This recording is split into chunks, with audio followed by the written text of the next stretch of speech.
سلمان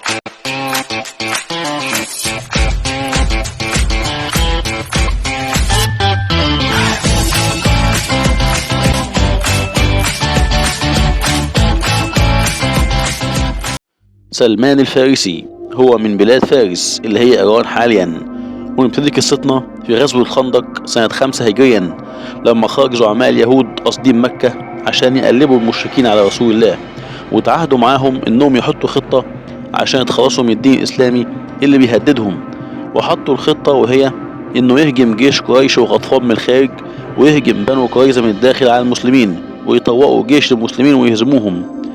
وذات يوم اتفاجئ المسلمين والرسول بجيش يقترب المدينة، وكان عددهم 24,000 مقاتل تحت قيادة أبو سفيان وعيينة ابن حصن. فصور القرآن هذا الموقف في كتابه العزيز، حيث قال: أعوذ بالله من الشيطان الرجيم، بسم الله الرحمن الرحيم، إذ جاءوكم من فوقكم ومن أسفل منكم وإذ زاغت الأبصار وبلغت القلوب الحناجر وتظنون بالله الظنونا. صدق الله العظيم. الجيش ده كان بيضم كل القبائل والمصالح اللي شايفة إن الإسلام خطر عليها، وكانت دي محاولة أخيرة للقضاء على الإسلام. فجمع المسلمين أنفسهم، وأخذ الرسول بيشاور أصحابه في الأمر، وأجمعوا إن هم يدافعوا ويقاتلوا. فتقدم سلمان الفارسي، هذا الرجل طويل الساقين غزير الشعر اللي كان سيدنا محمد بيحبه حب عظيم، فوق هضبة عالية عشان يلقي نظرة فاحصة على المدينة، فلقاها محصنة بالجبال. وكان سلمان تعلم في بلاد فارس الكثير من وسائل الخداع في الحرب، فعرض على الرسول خطة وهي حفر خندق بيغطي كل المناطق المكشوفة حول المدينة.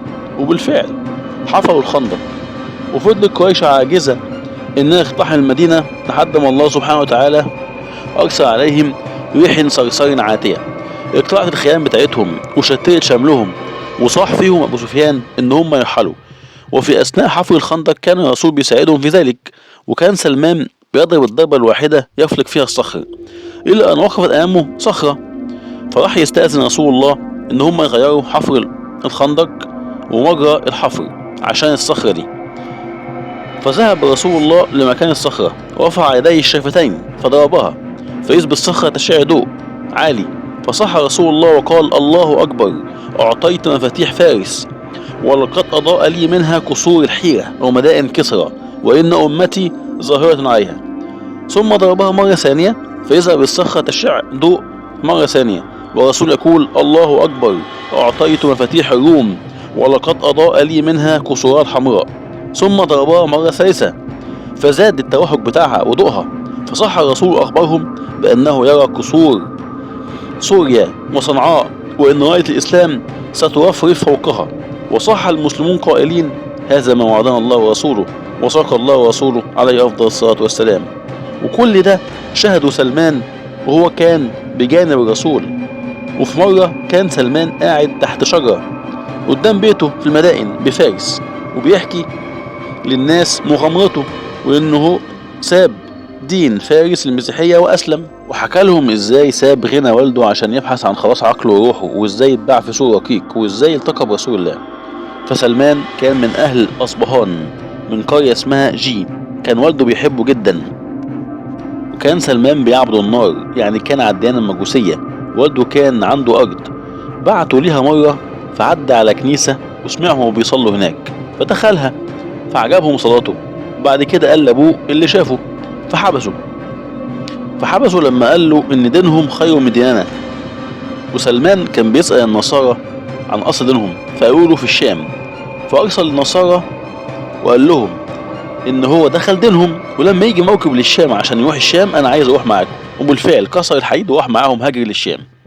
وهناك سأل عن عالمهم، فقالوا له هو الأسقف صاحب الكنيسة، فقام معاه يخدم ويصلي. وكان الأسقف ده كان رجل سوء، رجل وحش، كان بيجمع المال من الناس عشان يوزعها، ولكن بياخد المال ده لنفسه. ثم مات الرجل ده، وبعديها جابوا واحد مكان الأسقف ده كان أحسن منه. ولما اقترب أجله فقال له سلمان: بما توصيني؟ قال له: ما أعرف أحدا من الناس على مثل ما أنا عليه إلا رجل واحد بالموصل. لما مات الراجل ده راح سلمان لصاحب الموصل وقال له كل حاجة. وقبل ان يموت الراجل ده يعني وصى سلمان بأن يلحق برجل في عمورية بالروم، فراح له سلمان. وقبل ان يموت بدر الرجل ده قال له ما اعرف احدا على مثل ما انا عليه أأمرك أن تروح له، ولكن يوجد نبي يبعث بدين سيدنا إبراهيم وبين كتفيه خاتم النبوة، استطعت أن تخلص له فافعل، فإنه صادق أمين. فسأل سلمان رجل عن النبي وعرف إنه في جزيرة العرب وكان معاه بقرات وغنمات، فقال له سلمان أديكم البقرات دي مقابل إن انتوا توصلوني. الناس اللي يعني عايز يوصلوه لجزيرة العرب. وبالفعل خدوه معاهم، بس هم بقى باعوه في الطريق لواحد من يهود بني قريظة، وفضل عنده وهو بيتمنى ان دي تكون البلد اللي هو هيكون فيها النبي المنتظر، لكنها لم تكن. وبعد كده جه راجل تاني اشترى سلمان منه ونزل بيه المدينة، فأيقن انها هي البلد دي اللي هو هيشوف فيها النبي عليه السلام. لحد فعلا بعث الله رسوله وجه سيدنا محمد المدينة. وفي يوم من الأيام كان بيشتغل سلمان في نخلة، فسمع ناس قاعدين تحت النخلة بيتكلموا عن النبي. نزل على طول من النخلة وقال لهم ما الخبر؟ فسيده رفع يده وضربه، قال له مالك بهذا؟ اذهب لعملك، مالك انت؟ اذهب لشغلك، انت مالكش دعوه بالكلام ده. ولما جه الليل ذهب سلمان لرسول الله بقباء، فقال لهم عندي طعام وأنتم ناس غريبة عن المكان ده يعني، فالطعام ده صدقة وأنتم أحق به. فحط الأكل، سيدنا محمد قال لأصحابه كلوا بسم الله، ولم يأكل رسول الله صلى الله عليه وسلم. فقال سلمان في نفسه إن هو ما بياكلش صدقة، ثم رجع تاني وجاب الغدا لرسول الله. فقال له سلمان بقى قال لرسول الله رأيتك لم تأكل صدقة وهذه هدية. لما حط الأكل قال له رسول الله للصحابة يعني قال لهم بسم الله وكل معاهم. فقال في نفسه سلمان قال في نفسه انه بياكل هدية، فمشي ورجع تاني لا رسول الله بيتبع جنازة وكان مبتدي شال، فسلم عليه وبص على اعلى ظهر النبي، فالنبي عرف ان هو عايز الشال فاعطاه الشال، فشاف خاتم ان هو بين كتفيه فبكى بكاء شديد جدا وقبله. ثم اسلم سلمان وحرره سيدنا محمد بن الرق العبودية، وكان في اسلامه اشبه بسيدنا عمر بن الخطاب.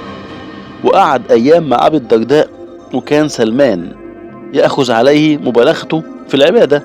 كان ابي الدرداء كان بيقوم الليل ويصوم ويصلي ويعمل كل حاجة، فسلمان كان بياخذ عليه مبالغته في العبادة يعني. وفي يوم الخندق، يوم غزوة الخندق، كان رسول الله بيقول ان سلمان من آل البيت، وعلي بن ابي طالب كان بيلقبه بلقمان الحكيم، فكان بيقول عنه انه بحر لا ينزف. وفي خلافة عمر بن الخطاب جمع عمر اصحابه وقال لهم هيا بنا نخرج لاستقبال سلمان، واستقبلوه عند المدينة. فعاش سلمان مع الرسول، ثم مع ابو بكر، ثم مع عمر، ثم مع سيدنا عثمان بن عفان. وفي اثناء خلافة عثمان بن عفان لقى ربه، فكان عطاء وفير، كان بيوزع في السنة ما بين 4 إلى 6 آلاف درهم، ويرفض ان هو ياخد درهم واحد منهم، فكان يكتفي بدرهم واحد بس يكسبه من عمله. وكان بيهرب من المناصب، كان رجل زاهد. وقبل ان يلقي ربه دخل عليه سعد بن ابي وقاص فلقاه بيبكي، فسأله سعد ايه اللي بيبكيك؟ لقد توفى رسول الله وهو راضي عنك. فقال له سلمان ما يبكيني ان الرسول عهد الينا ان ليكن حظ احدكم من الدنيا مثل زاد الراكب، وانا حوالي اشياء كتير. طبعا سعد مش شايف حواليه اشياء كتير غير الجفنة اللي هو بياكل فيها والمطهرة اللي هو بيشرب منها ويتوضى فيها. فقال له سعد اعهد الينا عهد ناخذه منك. فقال يا سعد اذكر الله اذا هممت واذا حكمت واذا قسمت بيدك. فرسول الله كان بيعهد اليهم كلهم والى اصحابه ان هم ما يتركوش الدنيا تمتلكهم، لا تتركوا الدنيا تمتلكوا يا جماعة، واني ما حدش ياخد احدهم الا من الدنيا يعني الا مثل زاد الراكب. ومع ذلك كان سلمان كان خايف جدا انه كده قد تجاوز المدى واصبح متوفى، مع ان مفيش جنبه الا مطهرة يشرب منها ويتوضأ وجفنة ياكل فيها بس. وكان بياكل من عمله في النخيل ويلبس عباءة متواضعة. وفي يوم من الايام كان هو امير على مدائن، لقى راجل جاي من الشام ومعاه حمل كده عليه تين وتمر، فقال له احمل معايا.